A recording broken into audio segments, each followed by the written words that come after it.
Hello, everyone, and welcome to Call Time, a theater pod, where every role in the theater matters.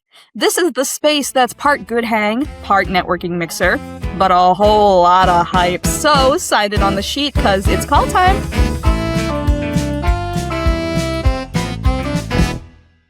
Hey everybody, it is Marisa Helene Mast, your hostess with the mostest, and today we are doing another Marquee Moment, which is where we put this spotlight on a show, a project that deserves to be on your radar. So go ahead and take your seats. Take a sip out of that very overpriced intermission cup that keeps stacking them, and soon enough, you'll be able to have a supporting beam of your house. That's just science. But anyway, we're here talking with the creators behind the brand new musical that I am currently just buzzing with excitement and obsession over, which is Marlise the Musical. And we have Jesse and Justino here today. Hey! Hey! My name is Jesse Ayala. I am the librettist and co-lyricist of Marlise the Musical. I am Justino Tesoro, and I am the composer and co-lyricist of Marlise. Incredible. So happy to have you both with me here today. You know what? Let's just get down to it, shall you? To the nitty-gritty, the number one question that I think is just the most important to ask in this interview. What is Marlise? What is Marlise? Who is Marlise? Who is Marlise? Yes. You haven't heard of Marlise yet? You should have. I mean, yes, but for those who, for some reason, are still under the gigantic rock that is currently crushing every bone in their body, let us know who Marlise is. So Marlise is a musical. It tells the story of Marlise Mattox, a famed Hollywood actress who unfortunately is arrested live at the Oscars upon receiving her Oscar that she's waited 20 years to get. But no need to fear, because Marlise is set to join forces with her number one fan, this prop assistant at the studio she works at named Arnold Berman, who devises a plan to bail her out and solve the crime in hopes to get closer with her. I'm already in. Like, obviously I'm in, because this would not be happening if I wasn't already in, but like, this is everything I could ever want, honestly. Where did the inspiration spark to create such a wonderful show such as Marlise? This guy. Me, I have a lot of crazy ideas. And, as a writer, you're constantly thinking of like, what is a great inciting incident? And to me, I was like, well, if you can put somebody in the like pinnacle of their life, like the career moment, the moment they've been dreaming of the whole time, and then pull the rug out from underneath them, what will that do? So we came up with this idea. What if it's someone winning an Oscar? Like, they've spent their whole career doing this, and then the moment they're about to give their speech, it just like unravels. So that's kind of where the story began. And we built this world, and I was like, let's set it in the 50s because it's funny. It's golden age. Like, there needs to be a little bit more of this time period on stage, not just in revivals, but in shows, because they're just over the top. Like, we don't make them like they used to.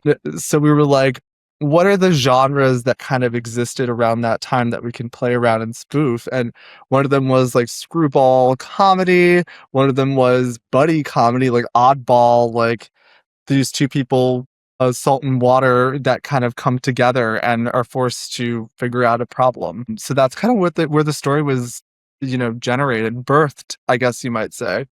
A lot of people describe Marlise as like this kitchen sink kind of musical, or at least a lot of people have told us throughout its development that it's very much kitchen sink. But it really is about like a lot of these tropes and ideas and genres and subgenres that have sort of come out throughout the time, and how the two of us have decided to sort of look and spoof these from a more contemporary lens. So we feel like even though it's sort of set in this blast from the past decade, that even modern audiences will really connect and enjoy this piece. Absolutely. I mean, it's funny, whenever I watched any of your content, I was like, oh yeah, relatable content. And I'm like, why is this relatable? This is concerning if this is relatable for me. I'm a diva trapped in jail with Oscar like it's my firstborn son. Yes, you are. What has the development for the show been like up till this point? Yeah, so we So the show was originated at Berklee College of Music in New York, Where we met and became collaborators and friends. forever. Yeah, we wrote the first draft there, and then we had this wonderful presentation at the end of the year that was, a 15-minute, like, the hottest moments of the show put together. And in that process, we had some great actors come on board. Mason Olszewski, who is in Lost Boys right now, and Katie Emerson, who is in this production of Marlise as well. And I don't know if you've ever seen Katie on stage. She is fucking fantastic. And I feel like I don't play with the dark arts, but I feel like we called on the corners, and all of a sudden this spirit emerged in this woman and was the embodiment of the character that we had written in so many ways, and has just been a joy to continue to develop this show with, because she adds so much more than we could even imagine to the character of Marlise. Oh, I'm going to repeat myself so much throughout this. I'm sorry already to this audience, but I am so obsessed. A big part of my love of the great intersection between film and theater is the exact age in which this story takes place, like the 50s. It's that spoof of old Hollywood, and yet new Hollywood as well as just like the camp of glitz and glamour, and how people like Marlise are constantly playing to the people in the back of the room, even if they're right in front of her. Oh, yeah. And I identify, for better or for worse. And so how were you able to balance this kind of satire with a genuine affection for this genre of time and space? Without spoiling too much about the show, the core theme about this piece is all about connection. And I think we look back at the 1950s, which was sort of the start of when we were really setting these unrealistic, perfect standards for what normal family should be like, what normal dynamics amongst friends should be like.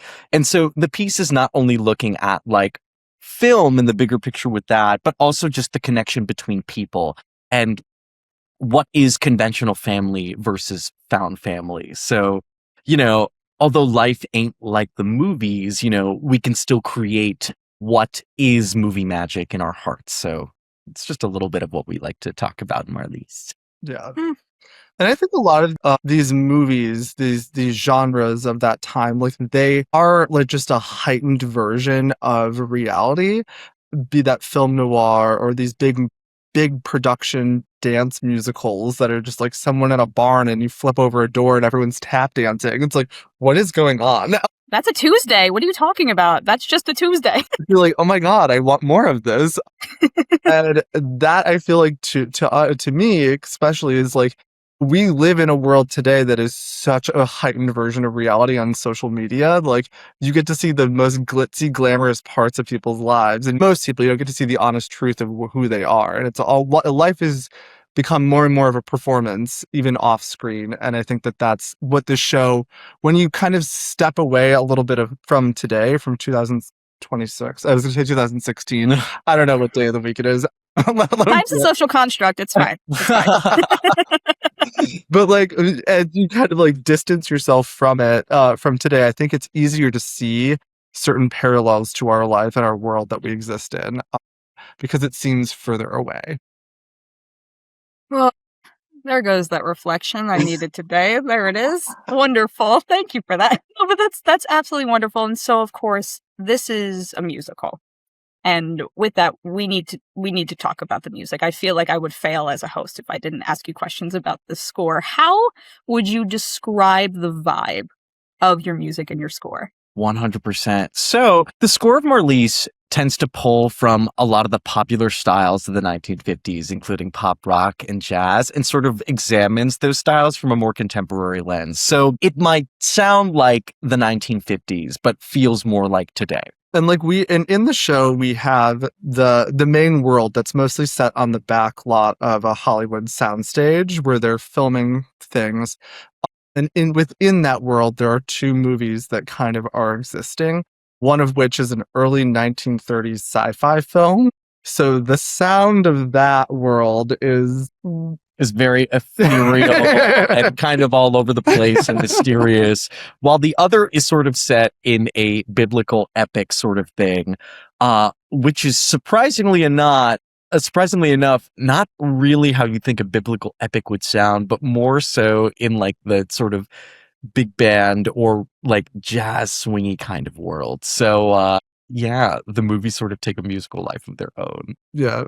Think Oh of my like gosh. Cleopatra meets like Elvis Presley in that world. Like that's what's going on. Y'all made this musical for me. I swear, this is it's scratching. I'm getting a full like head massage. That's how many parts of my brain it is scratching. Like, I love that so much. Are there any parts of the story or the music that you feel has stayed since first draft, or has it been all constant revision? You know, we wrote this in one draft, and that's what you're gonna get. Work. Why Oh, not? nice. No, I wish that was the case. But you know, writing is a process, and what do they say? 90% of writing is editing. It's refining and refining and refining. And I think for us, like the general story arc has stayed the same. The mechanics of how we get from point A to point B has shifted quite dramatically. But there are songs and moments that have existed throughout. If there are a couple, for one, I mean, like our opening number has changed a million times, so can't even talk about that. It's like the hardest thing to do. But our protagonist's I Want song has stayed. It's the song called The Greatest Movie, and it's sort of when our hero, Arnold, the prop assistant, and his robotic sidekick, Butlerbot, a prop from one of Marlise's movies in that sci-fi sort of spacey that we mentioned earlier. This prop he brings to life in him devise a plan to bail her out. And that song has always stayed in there, but it has evolved significantly. As well as we had a number that's very much a spoof on film noir called Who Could Have Done It, where Marlise, Arnold, and the Butler Bot devise a plan to sort of look for clues throughout the soundstage and figure out who could have done it. And I'm trying to think what other songs have really stayed, but for the most part, most of it is like brand new, especially for this latest draft that we've written going into the Players Theater. It's crazy because like a couple months ago, we had like a script and it was full of songs that will never be heard in this version of it. Over the last week, we've been like rewriting crazy. So it's almost like a fresh baby that we're putting on stage. So, you know, you'll have to come to find out what it sounds like. We love a fresh baby. Absolutely. Got that. Are there any characters that you feel you relate to the most? So Marlise as a character, I think comes off as somebody who's like very determined on this singular goal of getting an Oscar. So I think anybody who's in the creative arts or creative industries who is trying to get something done, I think has a little bit of her in them. The degree to which, you know, talk to your therapist or try to figure out how to manage that.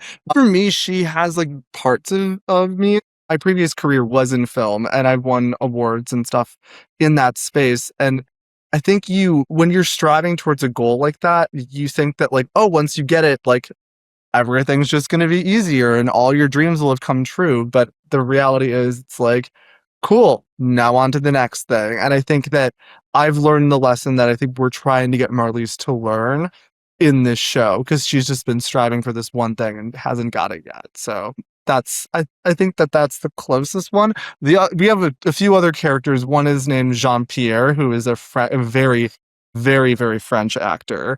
I think how I connect with him is that his love language and language is love. Like he is obsessive and not in like a dangerous way, but in like, I will do anything for love and for the magic of that. And I hope that's part of who I am. Talk to my husband. Oh my God. Cool. I guess, well, for me, I guess sort of opposite of you, Arnold is probably the one that I hold very near and dear to my heart. I feel like as a writer, it's really hard not to write characters that really reflect you. And I feel like Arnold is a really great example of somebody who reflects me. I grew up with level 1 autism. I was diagnosed. I had early intervention, shadows, blah, blah, blah, blah, blah. And I feel like throughout most of my childhood, I really grew up on cartoons and I always had this feeling that in watching cartoons that like those were the worlds that I was destined for, and that I was not made for this world that I was randomly placed in, you know?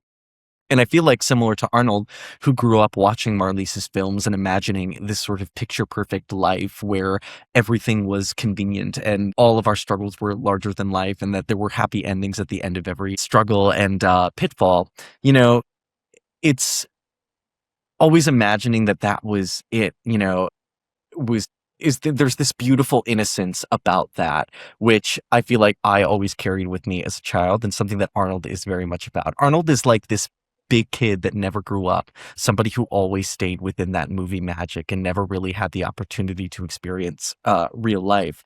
And somebody who, when things don't go their way, might not necessarily know how to process that and what to do, you know? So for me, it felt very full circle to write a character who has to sort of come to terms with the fact that, you know, although movies are beautiful and although the worlds that we as people have the opportunity to create are so exciting and thrilling, that those worlds aren't real. But there's so much of that magic that comes from those worlds that is a part of real life, because at the end of the day, art is reflective of life, you know? So there's a sort of beauty to that. And I'm really excited for people to see Arnold's journey throughout that. Right now, I am also identifying with both Marlise and Arnold right now, which means I can't wait to actually find out which two wolves will be developed inside of me after seeing this show. I want to talk about your cast.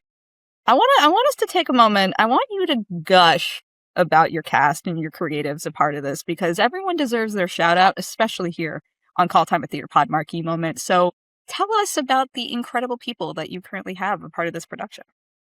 Yeah, so we have kind of leading the helm as our director, Joe Barros. He is the artistic director of New York Theater Barn in New York that does a lot of developmental work with new writers, emerging shows. He has a program in Fire Island called Barn on Fire, which really focuses on LGBTQ storytelling through theater.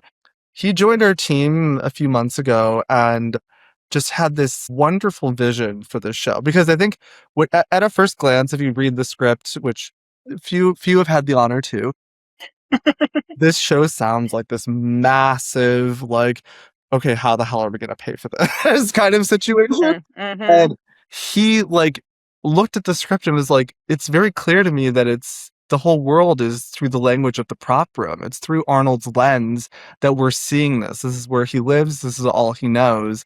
And can we use that to kind of build this world out? And so I think when he told us that, we were like, 100%, this is both theatrical and true to the story. And I think will really add so much to the way in which everything operates. So he has been just a great collaborator this whole time through and has really helped us bring on the rest of the team that we have now.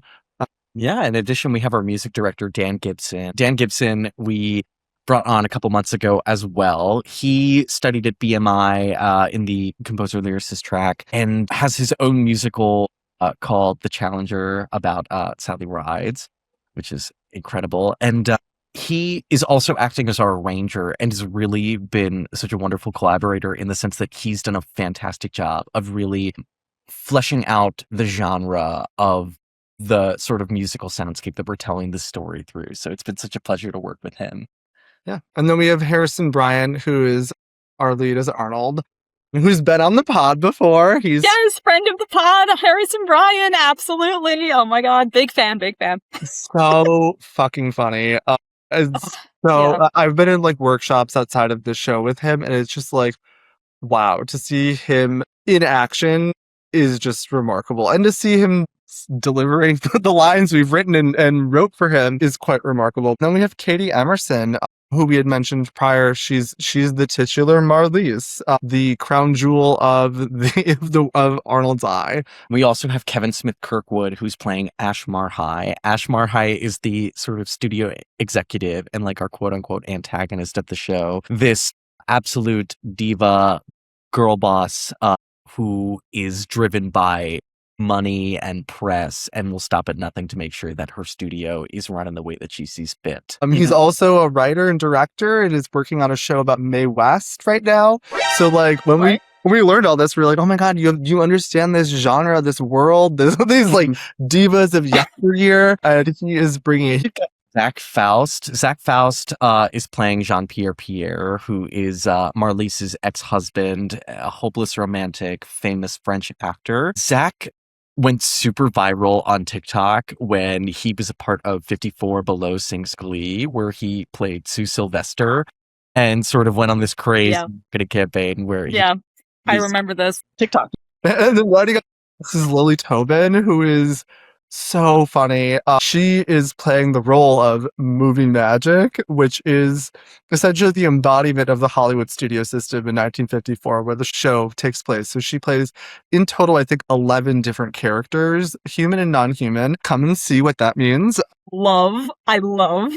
It's all magic. It's really, really hilarious. She's doing quick changes. She's switching accents and affectations and body language all within like seconds, and it's so much fun. But yeah, that's like it takes a village. There's lots of other people who are really contributing to this project, but those are like the ones that you're gonna see on stage. Incredible.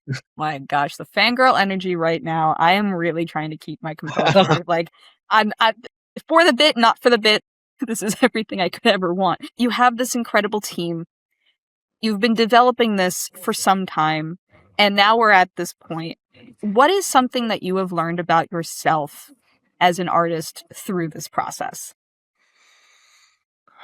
I think for me, I learned that I'm funny, actually. I hope. I don't know. Yes. My career prior to this is in film and documentary film, like serious subjects. And I feel like my transition into theater was mostly about like, people don't want to be lectured and educated. They want to be entertained. And through entertainment, I feel like you can very easily create a sense of moral dilemma and hopefully push people's moral compass towards the right direction without telling them to do so, but kind of entertaining and showing them how. And so, not that the show is propaganda or anything, but it is, you know, it's I think we're hoping to be champions of empathy and compassion, and I think that's what the show is at its core, is that you can find your place wherever you may be. I feel like for me, the biggest thing, instincts and intentionality. I feel like for me as an artist, theater has always been my life. You know, I grew up watching musicals as a kid, and I even studied musical theater acting throughout high school through separate programs, and then went as a musical theater actor for college when I made a last minute pivot to be a writer, and really have only gotten formal writer training like a year ago, you know, so I'm pretty new to this whole writing thing. And I feel like because of like my natural theatricality as a person and just what I've consumed growing up, I've got a lot of wonderful instincts about structure and theatricality and how to get a song from beginning to end. But through this process, I've really been learning how to take my instincts and figure out why they're there, why my instincts are telling me to do certain things, you know? It's one thing to be able to create something, and it's another thing to be able to confidently be able to talk about what you're making and why you're making the choices that you're making. And so I feel that through this process, I've really been able to make strong decisions and, you know, creatively about the piece that feel justified and feel right and feel to the genre that we're trying to build and the story that we're trying to create. So it's been a really great lesson to learn throughout this wacky show. Oh, I love this is one of my favorite questions to ask, just because it's you go through such a process yourself, and you learn and you grow. And so I have only just met both of you, truly, but I am so proud of you. Like, this is awesome. I mean that wholeheartedly. One of the purposes of this show is to talk about how creating a show from start to wherever you may be in your process is there. It's multi-step. It takes a while, and the people don't get to people don't get to see it. Sometimes you don't want to see it, but I want people to understand that, like, it is truly heart, soul, blood, sweat, tears of not even just the creative process, but the personal growth and process. And so I'm really, really happy that we are now blessed with the current state of Marlise. And thinking forward, I would like both of you to stare down the camera And I want you to openly manifest the future of Marlise, the musical. Together? Separately, together? I mean, verbalize. No wish is too big. I want the people to know exactly, I want the universe to know exactly what you want. For me, I think I want this show to have a life outside of this 16 show performance, strictly limited run, buy your tickets now. But I want it to have a life outside of that. And I want it to be a show that when people come to see it, no matter what their age is, no matter if they love or hate musicals, they feel like, wow, that really did something. And it wasn't just laughs. It was something that is, has a heart. So I would love that to be something that people experience at this theater, but also in Kansas, California, Kentucky, wherever the hell that may be, maybe on Broadway, who knows? But that's the world that I think that this show has and it could be really offer. Yeah. I want all that and $1 million. Bitch, same. Yeah, I think, for me too, it's like, I really hope that this show inspires people to know that, like, no matter where you are in life, that there is community that is waiting for you, and even if the community isn't exactly how you imagined it to be, that at the end of the day, community is community and family is family, chosen or not. And that we as artists need to really seek out the people that are going to serve us and that we can serve back. So, just go out and find your people. They're waiting for you. And now I cry.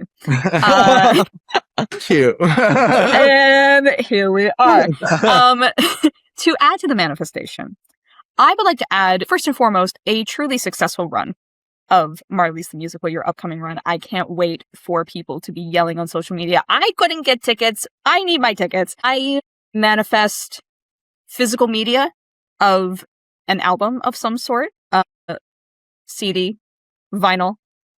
I'm a vinyl collector. Like, I would love that. And then I also would love to see a million things, but two things in particular that come to mind is, one, I would love a film adaptation.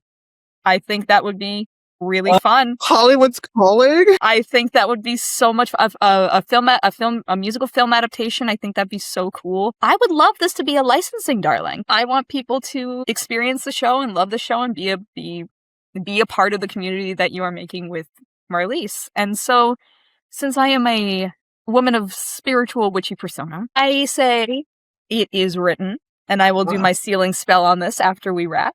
And I think that a crucial question to wrap up our time here is, where can people see the show? Where can people follow the development of the show and everything that y'all are up to? Yeah, so the show is opening August 13th at the Players Theater in New York City. We're doing a limited run of 16 performances, so please come see it.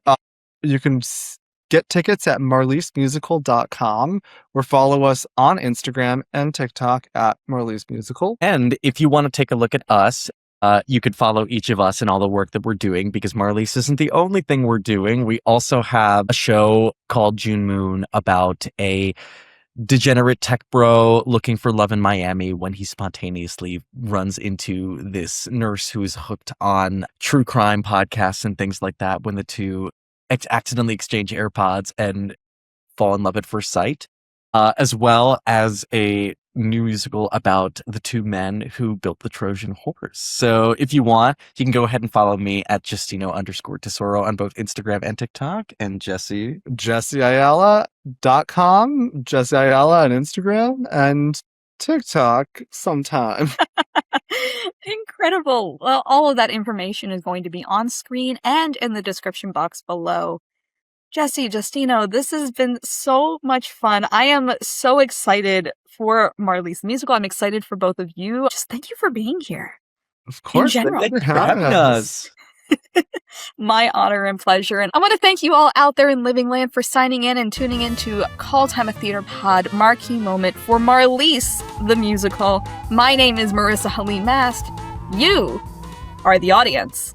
Bye-bye now. Bye. Bye.